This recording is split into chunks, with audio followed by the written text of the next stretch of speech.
नमस्कार दोस्तों, मैं स्मित मिश्रा स्वागत करता हूं एक बार फिर से आप सभी का एमजेटी एजुकेशन में। साथियों, विकसित भारत शिक्षा बिल आया है, एक नया एजुकेशन बिल जो एजुकेशन खास करके हायर एजुकेशन सिस्टम को बदलने के लिए है।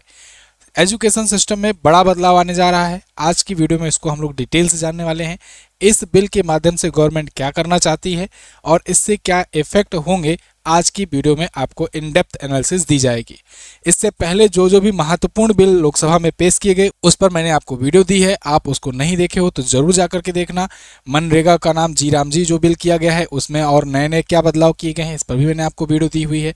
ठीक है, तो ऐसी वीडियोज आती रहेंगी जो भी असली मुद्दे पर असली बिल लाई जाएगी लोकसभा में उस पर। यह नहीं कि मैं बताऊंगा आपको कि नीतीश कुमार जी ने बुर्का क्यों खींच लिया। आजकल न्यूज़ पर वही आपको मिलेगा। तो खैर चलिए शुरुआत करते हैं हम लोग। यहाँ पर आप देख पाओगे आर्टिकल उच्च शिक्षा अधिष्ठान बिल क्या है, ये क्यों चर्चे में है और इसको लाने के बाद सरकार क्या कुछ परिवर्तन करना चाह रही है, डिटेल से समझेंगे। ठीक है, देखो होता क्या है ना कि गवर्नमेंट यहाँ पर ये लोग बड़े चालू हैं, मुद्दा देते हैं जो असली मुद्दा रहता है उससे ध्यान भटकाने के लिए। और अपोजिशन का हम क्या कहें कि हाथ जोड़ लें, भाई साहब बदल जाओ, अपोजिशन बदल जाओ, तभी कुछ देश में कुछ सही हो सकता है। ऐसे लोग को बिठा रखा है अपोजिशन में कि उनको इसकी ज़्यादा फिक्र है कि बुर्का खींच लिए, क्यों इसकी बात की नहीं फिक्र है कि संसद में कौन कौन से बिल आ रहे हैं, इस पर क्या क्या चर्चा होना चाहिए, इसमें क्या सुधार किया जाना चाहिए। सत्ताधारी पार्टी इनको होमवर्क देती है, ये उसी में भिड़ाए रहते हैं। ये असली मुद्दे पर जब बात करनी होती है कि डॉलर क्यों बढ़ता जा रहा है और रुपया गिरता जा रहा है और ये क्या हो रहा है इकोनॉमी की, इस पर कोई चर्चा नहीं करनी है। खैर आप देखिए, अब इसमें उच्च शिक्षण अधिष्ठान बिल क्या है। मैं ये नहीं कह रहा हूँ बिल खराब है। देखिए, बिल कोई भी जो होता है वो गवर्नमेंट जब भी लाती है वो अपनी सोच से अच्छा ही लाती है, लेकिन उसमें कुछ और भी चीज़ें होती हैं जिसके साइड इफेक्ट जनता तक पहुंच सकते हैं, हो सकता है उसका नुकसान हो जाए।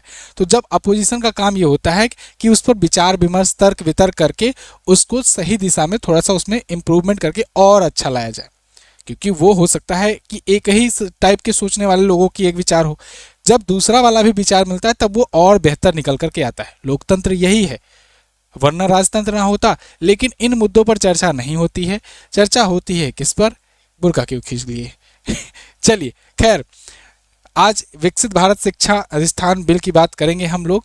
देखिए, लेकिन उससे पहले एक और जरूरी बात है, ई बुक अपनी आ चुकी है। इस ई बुक को आप लीजिए, ब्रह्मास्त्र करंट अफेयर। अगर आप पूरे साल भर का करंट अफेयर की तलाश में हैं, एक ही जगह पर एक ही ई बुक में पाना चाहते हैं, तो ये ई बुक एक बार लेकर के देखिए, ब्रह्मास्त्र करंट अफेयर। ये सचमुच का ब्रह्मास्त्र है। चैप्टर वाइज इसमें प्रश्नोत्तर माध्यम में 5000 प्लस साल भर के क्वेश्चन लिए गए हैं और ये क्वेश्चंस जो हैं आपको आने वाले सभी एग्जाम में बेनिफिट दिलाएंगे। आप देख सकते हो हर एक चैप्टर आपका कवर किया गया है इस ई बुक में। ये ई बुक मात्र 99 में मिलती है और एमजेटी ऐप पर मिलती है और इसमें आपको टेबल चार्ट ग्राफ सब कुछ आपको मिल जाएगा। तो अभी जाइए MJT app Google play store से डाउनलोड कीजिए और ये ई बुक प्राप्त कीजिए। राज्यवार स्टैटिक जानकारियाँ, बजट से लेकर के हर चीज़, मतलब साल भर का सारा कंटेंट आपको बहुत ही अच्छे से इन्फोग्राफिक के माध्यम से दिया गया है। खेल खिलाड़ी हो, पुरस्कार सम्मान हो, हर एक टॉपिक। तो MJT app Google play store पर आपको मिल जाएगा।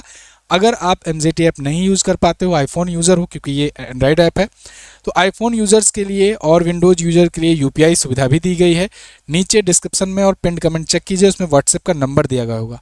उस व्हाट्सएप पर हाय हेलो लिखिए और यूपीआई का माध्यम आपको बताया जाएगा। वहाँ से आप यूपीआई पेमेंट करके भी डायरेक्टली व्हाट्सएप पर भी ई बुक प्राप्त कर सकते हो। टॉपिक पर वापस आते हैं। ये जो नया बिल आया है एजुकेशन को लेकर के, ये क्या है? न्यू नेशनल एजुकेशन पॉलिसी आया था, एनईपी 2020। आपको याद होगा ना, नेशनल एजुकेशन पॉलिसी 2020 लाया गया था 2020 में। ये धीरे धीरे लागू होना शुरू की, लेकिन इसमें हायर एजुकेशन को लेकर के अभी बदलाव या कहीं प्रस्ताव जो ठीक तरीके से लागू करने चाहिए वो नहीं हो पाए थे। तो ठीक तरीके से हायर एजुकेशन की कुछ इंस्टीट्यूशनल बॉडीज, कुछ जो ऐसे बोर्ड हैं, उनको इसके अंतर्गत लाया जाएगा। कौन कौन से बोर्ड लाए जाएंगे आज की वीडियो में मैं आपको बताऊंगा। हाँ, कुछ बोर्ड हैं जो अभी भी इसके बाहर रखे गए हैं, कुछ काउंसिल हैं जो इसके बाहर अभी रखे गए हैं, और अगर वो लाते तो शायद विवाद भी देखने को मिलता। शायद सरकार को पता था कि अगर इसको लाएंगे, जैसे मेडिकल काउंसिल हो गया है ना, लॉ के लिए जो काउंसिल था, बार काउंसिल होता है, उसको अगर लाएंगे तो पता था उनको कि विरोध होगा और हो सकता है ये बिल ही वापस लेना पड़ जाए, इसलिए उसको पहले ही बाहर रखा गया है। खैर, हायर एजुकेशन सिस्टम में अब आज़ादी के बाद का सबसे बड़ा बदलाव आने वाला है। संसद में पेश हो चुका है विकसित भारत शिक्षा अधिष्ठान बिल 2025। शिक्षा मंत्री कौन है? धर्मेंद्र प्रधान जी हैं। इन्होंने लोकसभा में इसे इंट्रोड्यूस किया है। अब इस बिल से जो यूजीसी होगा, यूजीसी के अंतर्गत जो एग्ज़ाम्स होते हैं, यूजीसी के द्वारा जो कराए जाते हैं, यूजीसी के द्वारा जो एडमिशन होते हैं, एआईसीटी आप देते होंगे ना टेक्निकल एजुकेशन के लिए, बीटेक वगैरह जो किए होंगे वो जानते होंगे। इसके अलावा एनसीटीई, ये सब रिप्लेस किया जाएगा और अब ये सब एक सिंगल रेगुलेटर के तहत आएगा, एक सिंगल छतरी के नीचे आ जाएगा। तो ये तीन जो बॉडीज जो अलग अलग, मतलब आप जाते हो तो जैसे यूपी में अगर बात करें, उत्तर प्रदेश में, तो उत्तर प्रदेश में जब हाई स्कूल और इंटरमीडिएट के एग्जाम देते हो तो उसका एक स्टेट बोर्ड होता है। उस बोर्ड के तहत जिम्मेदारी होती है कि हाई स्कूल और इंटर का बोर्ड का एग्जाम कराना। ऐसे सीबीएसई बोर्ड होता है जो सेंट्रल गवर्नमेंट का है, तो सीबीएसई बोर्ड के अंतर्गत जो हाई स्कूल इंटर के एग्जाम होते हैं उनके वो होते हैं वो, है ना। तो ऐसे ऐसे तमाम प्रकार के हर एक चीज़ के लिए एक बोर्ड होता है। ऐसे ही जब हायर एजुकेशन में जाते हो तो आप या तो यूजीसी के तहत जाओगे, है ना, बीए बीएससी वगैरह करने के लिए। बीटेक वगैरह जब करते हो तो उसमें जो बोर्ड का एग्जाम देते हो ये करते हो। पॉलिटेक्निक डिप्लोमा वगैरह करते हो तो बीटी बोर्ड देते हो। ऐसे ऐसे जो है एनसीटी देते हो।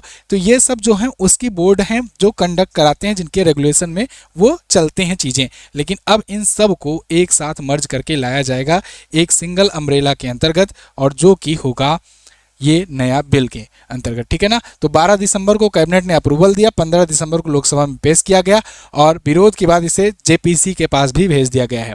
इसका विरोध प्रदर्शन नहीं हुआ और ये गया है जेपीसी यानी ज्वाइंट पार्लियामेंट्री कमेटी। अब ज्वाइंट पार्लियामेंट्री कमेटी में क्या होता है कि उसमें संसद के दोनों सदनों के सदस्य चुने जाते हैं और उसमें एक कमेटी बनती है, तो इसीलिए इसे कहते हैं ज्वाइंट पार्लियामेंट्री कमेटी। अब इस कमेटी में ये डिस्कशन वगैरह होता है और अगर मान लो कुछ अगर इसमें बदलाव या सुधार करने होते हैं तो वो अपने सुझाव प्रस्ताव भेजते हैं। तो जेपीसी के प्रस्तावों को देख करके कंसीडर किया जाता है, उसके बाद फिर से इसे पेश किया जाता है। फिर अगर पास हो जाता है तो फिर ये बिल एक्ट बन जाता है, ठीक है जी। तो ये जेपीसी के पास फिलहाल के लिए अभी गया है। ये बिल ये होगा जो ये नेशनल एजुकेशन पॉलिसी 2020 की रिकमेंडेशन को लागू करने के लिए लाया गया है। नेशनल एजुकेशन पॉलिसी 2020 जो था ना, ये बहुत ही व्यापक पॉलिसी था एजुकेशन को लेकर के, लेकिन इसको स्टेप बाय स्टेप धीरे धीरे लागू करना शुरू किया गया और स्टेप बाय स्टेप ही लागू किया जा रहा है। और मतलब बहुत धड़ल्ले से अचानक से नहीं लागू किया गया। जैसे जीएसटी हुआ था तो 1 जुलाई 2017 को एक तरफ से पूरा लागू कर दिया गया था। नोटबंदी था तो एक ही झटके में लागू कर दिया गया था। लेकिन नेशनल एजुकेशन पॉलिसी ऐसा नहीं किया गया। उसको कहा गया कि हाँ अब ये ला दिए हैं, धीरे धीरे राज्यों को दे दिया गया छूट कि अपने अपने अनुसार धीरे धीरे सुविधा अनुसार लॉन्च करें, लागू करें। आपने देखा होगा बीच में कर्नाटक में या एक बार महाराष्ट्र में या एक बार तमिलनाडु में विरोध भी हुआ था इसको लेकर, नई एजुकेशन पॉलिसी को लेकर के। कर्नाटक में नहीं हुआ, कर्नाटक में तो पहले ही लागू हो गया था। तमिलनाडु में हुआ था भाषा को लेकर के, महाराष्ट्र में हुआ था भाषा को लेकर के। ऐसे ऐसे और भी राज्यों में हुआ कि क्योंकि उसमें 3 लैंग्वेज पॉलिसी था। तो बहुत सारा व्यापक ये एजुकेशन पॉलिसी था। धीरे धीरे सरकार इसको इम्प्लीमेंट कर रही है। आज के टाइम पर आप देखोगे तो ग्रेजुएशन वगैरह करने जाओगे तो उसमें दोनों ऑप्शन आपको मिलेगा, एक नया एजुकेशन पॉलिसी के तहत, एक ओल्ड वाला, ठीक है। अब ओल्ड वाले को धीरे धीरे कम कंसीडर किया जा रहा है, कोशिश किया जा रहा है नए वाले में ही एडमिशन लिया जाए, लेकिन ऑप्शन अभी है। तो यूजीसी यानी कि जनरल एजुकेशन के लिए, टेक्निकल एजुकेशन के लिए एआईसीटीई होता है, टीचर वगैरह के लिए एनसीटीई करते थे। अब इन सबको एक छतरी के अंदर ला करके इनको मल्टीपल को एक सिंगल विंडो के अंदर क्वालिटी इंप्रूवमेंट भी किया जाएगा और इसको अच्छे से कंट्रोल या कहें रेगुलेट किया जाएगा। इससे अप्रूवल जो स्लो होता था, करप्शन के आरोप लगते थे, ट्रांसपेरेंसी और अकाउंटेबिलिटी की कमी आती थी, ये नहीं हो पाएगी, क्योंकि इसमें कहा जा रहा है कि सेंट्रल के अंतर्गत ये चला जाएगा, सेंटर के अंतर्गत ये चला जाएगा इसका पूरा अधिकार। जब सेंटर के हाथ में इसका पूरा अधिकार आ जाएगा तो फिर जो स्टेट्स के थ्रू जो भ्रष्टाचार, करप्शन या बाकी चीज़ें स्लो अप्रूवल वगैरह के केसेस सुनवाए जाते थे वो अब सुनने को कम मिलेंगे। साथ ही साथ इसमें फॉरेन यूनिवर्सिटीज़ को लेकर के भी बहुत बड़े कदम उठाए गए हैं, उसको अभी हम लोग जानेंगे एक एक करके, क्योंकि इसका मेन उद्देश्य है ना सिर्फ इंडिया में इसको चलाना बल्कि इन इंस्टीट्यूट या इन बोर्ड्स को इस लेवल तक ले जाना जिससे कि फॉरेन के स्टूडेंट्स भी आ सकें और इन यूनिवर्सिटीज़ के फॉरेन में जा करके इसके सेंटर्स भी खुल सके। मतलब भारतीय यूनिवर्सिटीज़ आप सुने भी होंगे, कई बार आईआईटी दिल्ली ने वहाँ पर एक अपना सेंटर खोला, ऐसे दूसरे देशों में ऐसे और यूनिवर्सिटीज़ के जो कैंपस हैं वो अन्य देशों में भी खुल सकें। मतलब कि ग्लोबल स्टैंडर्ड का ले जाना ये उद्देश्य है। इसका स्ट्रक्चर कैसा होगा? तो देखिए इस नए स्ट्रक्चर में ना, एक तो पहले मैंने आपको बताया अम्ब्रेला बॉडी के अंतर्गत तीनों ला दिए जाएंगे। दूसरा क्या होगा कि इसमें विकसित भारत शिक्षा अधिष्ठान में क्या होगा कि जो चेयरपर्सन होंगे, मेन चेयरपर्सन जो होते हैं, और मेंबर्स जो होंगे उनको सेंट्रल गवर्नमेंट अपॉइंटमेंट करेगी, सेंटर के द्वारा वो अपॉइंट किए जाएंगे।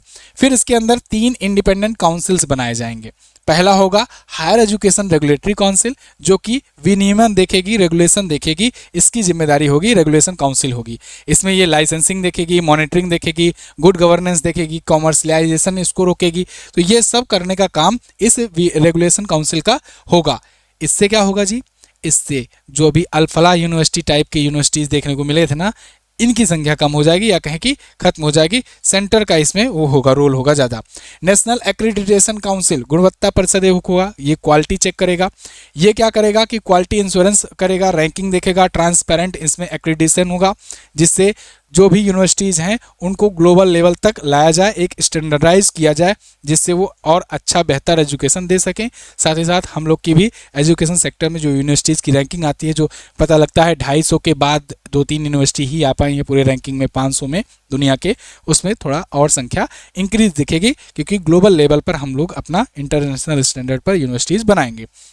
जनरल एजुकेशन स्टैंडर्ड काउंसिल यानी एक मानक परिषद, वही स्टैंडर्ड को बनाया जाएगा। Curriculum, credit framework, faculty qualification, multidisciplinary education, इन सब पर फोकस किया जाएगा।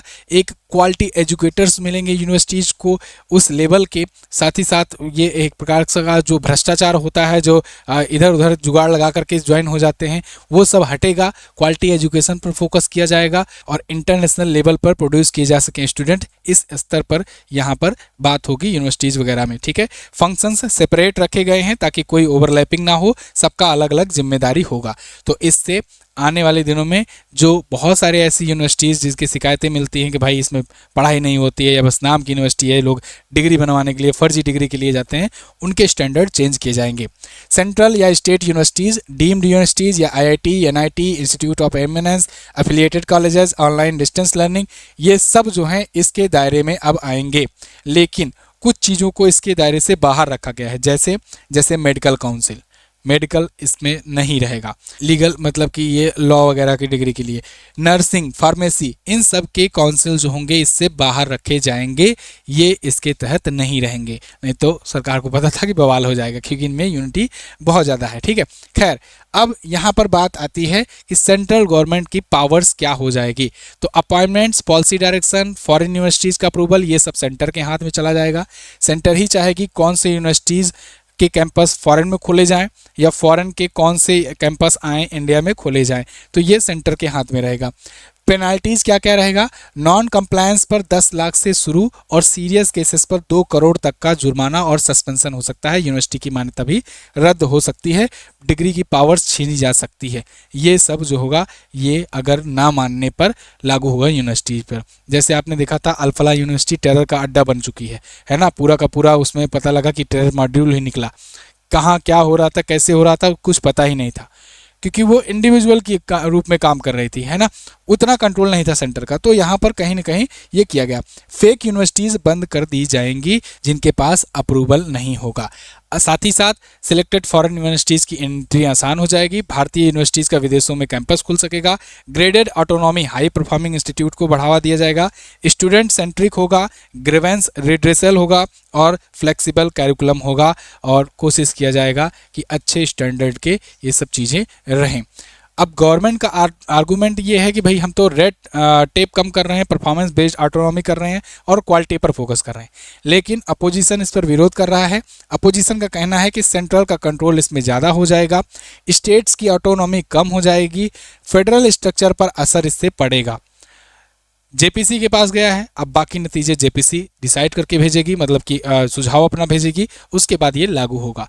तो ये था विकसित भारत शिक्षा अधिष्ठान बिल। कैसी लगी है आपको ये बिल, कमेंट करके जरूर बताइए। आपको समझ में आया कि नहीं, वीडियो कैसी लगी है ये भी बताइएगा। चैनल को सब्सक्राइब कीजिए, बेल आइकन को प्रेस कीजिए, जिससे ऐसी और informative video to the point fact के साथ आपके साथ मैं ला सकूं, शेयर कर सकूं। और अगर आप हमारी ई बुक लेना चाहते हैं तो ब्रह्मास्त्र करंट अफेयर की ई बुक आप ले सकते हैं। चैप्टर वाइज प्रश्नोत्तर माध्यम में 5000 प्लस क्वेश्चन पूरे साल भर के इसमें दिए गए हैं, जनवरी से लेकर के दिसंबर तक के। ये ई बुक मात्र 99 में है, कोई दाम इसमें कम नहीं होने वाला है, तो इसको आप परचेज कर सकते हैं MZT ऐप से जाकर या फिर व्हाट्सएप से जाकर UPI के माध्यम से। लिंक डिस्क्रिप्शन में है, पिन कमेंट में है। थैंक यू सो मच, मिलेंगे अगली वीडियो में, तब तक के लिए नमस्कार, जय हिंद, वंदे मातरम।